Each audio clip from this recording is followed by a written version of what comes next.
Imagine you are waking up on a perfectly normal Tuesday morning. You reach for your phone to check the news, but the screen is blank. You try to turn on the light, but nothing happens. You head to the kitchen for a glass of water, but the faucet only lets out a weak trickle before stopping entirely. Outside, the silence is eerie.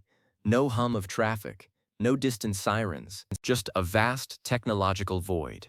You look up and even though it is midday, the sky has a strange shimmering green tint. This isn't a cyber attack, and it isn't a localized blackout. Our sun, the very star that gives us life, has just thrown a temper tantrum of cosmic proportions.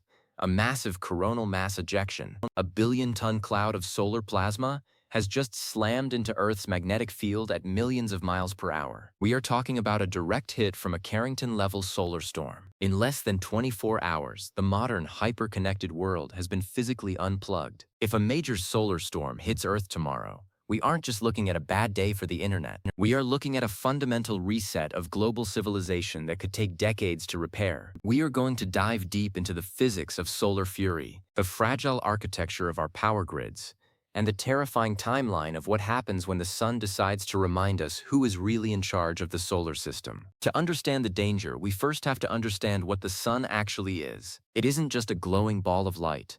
It is a chaotic, magnetic engine. Every so often, the magnetic field lines on the sun's surface become so twisted and stressed that they snap and reconnect, releasing a staggering amount of energy. This can manifest as a solar flare, which is a burst of light and X-rays that reaches Earth in 8 minutes. But the real heavyweight champion of space weather is the coronal mass ejection, or CME. Think of it as a massive bubble of magnetized gas that erupts from the sun's corona. If a flare is a flashbulb, a CME is a cannonball. When one of these is aimed directly at Earth, we call it a halo CME, because it looks like an expanding ring around the sun from our perspective. We have about 15 to 72 hours of warning before it arrives. That sounds like a lot of time, but for a global infrastructure that was never designed for this, it is practically nothing. The first thing to go isn't actually on the ground. It is the satellites. When the CME arrives, it first encounters Earth's magnetosphere, our planet's protective magnetic shield. The collision causes a geomagnetic storm. Satellites in high Earth orbit, like the ones used for telecommunications and weather monitoring, are suddenly bathed in high-energy protons and electrons. This doesn't just interfere with signals, it physically damages the sensitive microelectronics. More importantly, the influx of energy causes Earth's upper atmosphere to heat up and expand. This increased atmospheric density creates more drag on satellites in low Earth orbit, like Starlink or the International Space Station. They start to lose altitude. Without constant corrections, hundreds of millions of dollars worth of technology could begin a slow, spiraling descent toward a fiery re-entry. In the first few hours, our global eyes and ears are effectively blinded. But the real disaster happens in the copper wires of our power grids. As the geomagnetic storm rages, it induces electric currents in the ground. Because the modern power grid consists of thousands of miles of high-voltage transmission lines, it acts like a giant antenna, soaking up these geomagnetically induced currents, or GICs. These currents are DC, or direct current, but our power grid runs on AC, or alternating current. When that DC power hits a massive high-voltage transformer, it causes the iron core to saturate. This leads to overheating, vibration, and eventually the total failure of the transformer. Here is the nightmare. These transformers are not something you can buy at a local hardware store. They are the size of houses, they cost millions of dollars, and they are custom-built. There is no global stockpile of spare transformers. If a solar storm destroys the transformers at the heart of our regional grids, those regions stay dark for months or even years until new ones can be manufactured and shipped. We are talking about a permanent blackout for entire continents. Now think about the cascading failures. Without electricity, the pumps that provide water to your city stop working. Within 48 hours, the taps run dry. Without water, sanitation systems fail. Cooling systems at power plants, including nuclear ones, require electricity and water. While they have backup diesel generators, those generators need fuel. But how do you pump fuel at a gas station without electricity? How does the fuel truck get more diesel if the refineries are dark and the electronic payment systems are dead? This is the interdependency trap. Every modern system relies on another, and they all rely on the grid. If the grid stays down for more than a week, society begins to fracture. Logistics and supply chains, the invisible veins of our civilization, simply cease to exist. There are no more deliveries to supermarkets. Credit cards don't work. Your digital wealth in the bank is inaccessible. In a matter of days, the most advanced nations on Earth could be reduced to a barter economy based on physical resources. For those interested in the space economy and finance, a Carrington-level event is the ultimate black swan. It would wipe out trillions of dollars in market value instantly. The insurance industry would likely collapse as the sheer scale of the damage across multiple sectors at once exceeds any possible reserve. Companies like SpaceX, which depend on frequent launches and a functional orbital environment, would see their business models evaporate as the risk of operating in a post-storm environment becomes too high. The synchronized timing provided by GPS satellites, which is the heartbeat of global financial markets and high-frequency trading, would be gone. Without that common clock, even the computers that still have power wouldn't be able to communicate or execute trades. The global economy wouldn't just go into a recession, it would enter a period of total hibernation. Is this just a theoretical fear? Absolutely not. In 1859, the most intense solar storm on record hit Earth, known as the Carrington event. Back then, the only high-tech infrastructure was the telegraph system. Telegraph operators reported sparks flying from their equipment. Some telegraph lines continued to send messages even when they were disconnected from their batteries, powered entirely by the energy of the storm itself. The auroras were so bright that people in the Caribbean could read newspapers by their light at midnight. If the 1859 storm hit today, with our current density of electronics and reliance on a delicate power grid, the estimated damage in the United States alone would be over $2 trillion. And here is the scary part. Statistically, we are overdue for another one. Small storms hit us all the time, like the one in 1989 that knocked out the power in the entire province of Quebec in 90 seconds. But a superstorm happens roughly once every 150 years. Let's talk about the biological effects. A solar storm doesn't directly hurt humans on the surface of the Earth. Our atmosphere is a perfect shield against the harmful radiation and particles. You won't get sunburned by a CME. However, if you are an astronaut on the International Space Station or a passenger on a high-altitude transpolar flight, the story is different. Pilots and passengers on flights between New York and Tokyo or London and Singapore could be exposed to significant doses of radiation during a major event. Airlines are already trained to reroute flights during solar activity, but a megastorm might strike so fast that some planes are caught in the zone. For future lunar or Martian explorers, a CME is a life safety emergency. Without the Earth's protection, they would need dedicated storm shelters, buried under meters of regolith, to survive the radiation levels of a massive eruption. The psychological impact of a global long-term blackout cannot be overstated. We live in the age of the now. We expect information, food, and security to be available at the tap of a button. When that button stops working indefinitely, the social contract begins to fray. The loss of communication is the most dangerous part. Without the internet, radio, or television, rumors replace facts.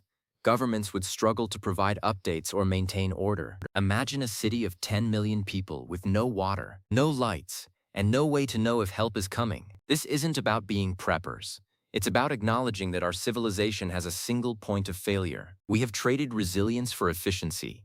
We have built a world that is incredibly fast but incredibly fragile. Some might ask, can't we just turn everything off? Yes, if we have enough warning, we could theoretically put satellites into safe mode and disconnect transformers from the grid. This is known as load shedding or controlled blackout.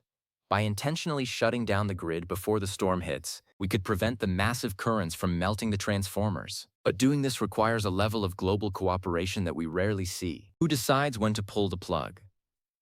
If a government shuts down its grid based on a prediction that turns out to be wrong, the economic loss is staggering. If they wait too long, the grid is destroyed.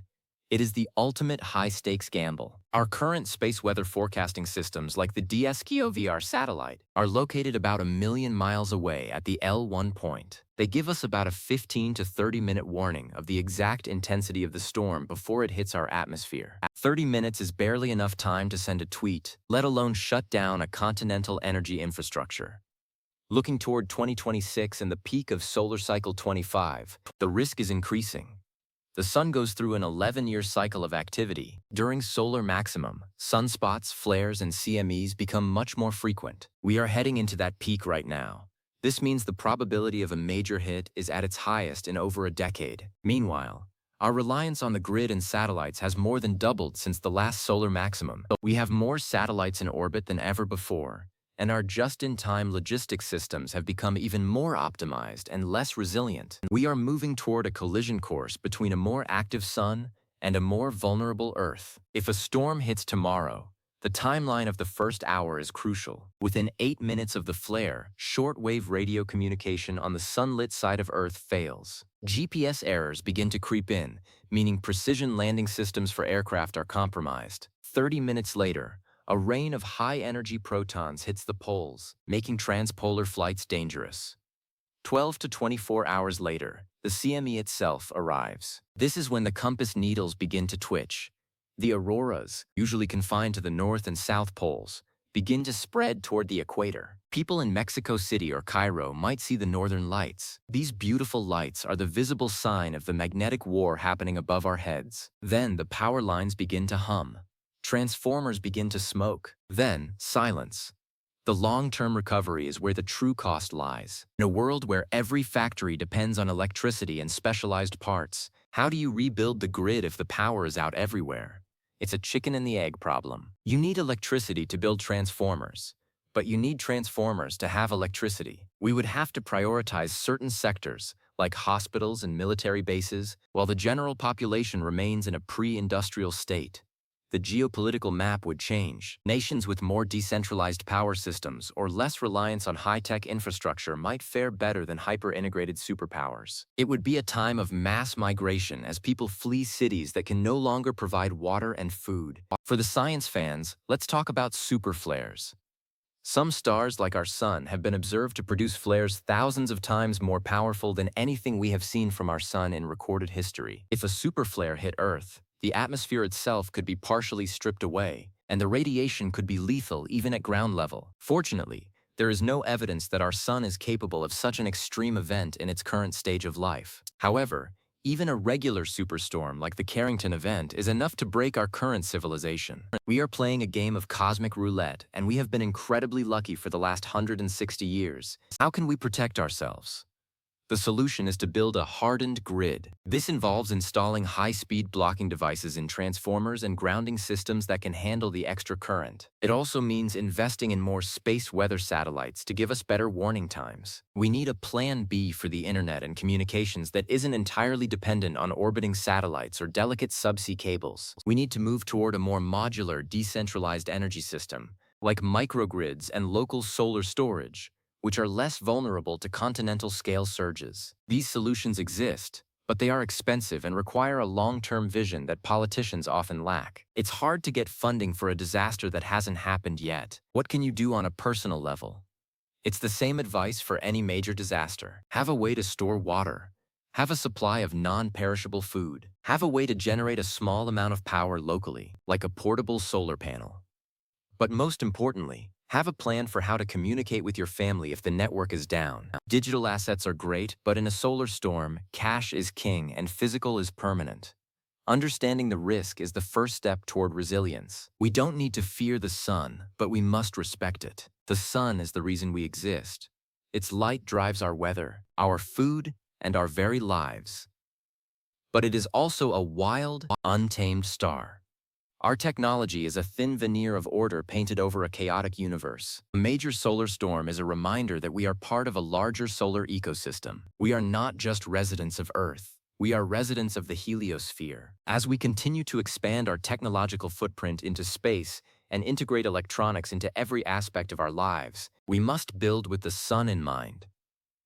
We have the knowledge to protect our world from a solar storm, but whether we have the will to do it before the next one hits is the multi-trillion-dollar question. Imagine looking up at that green sky on that Tuesday afternoon. Instead of panic, you feel a sense of preparedness. You know why it's happening, you have your supplies ready, and you know that while the world is changing, you are ready to navigate it. The sun is a magnificent, powerful, and sometimes dangerous neighbor. Tomorrow, it might send a surge of energy toward us that changes history, or it might wait another 100 years. Either way, The sun will rise, and we must be ready for whatever it brings. Keep your eyes on the stars, but keep your feet on a grounded, resilient world.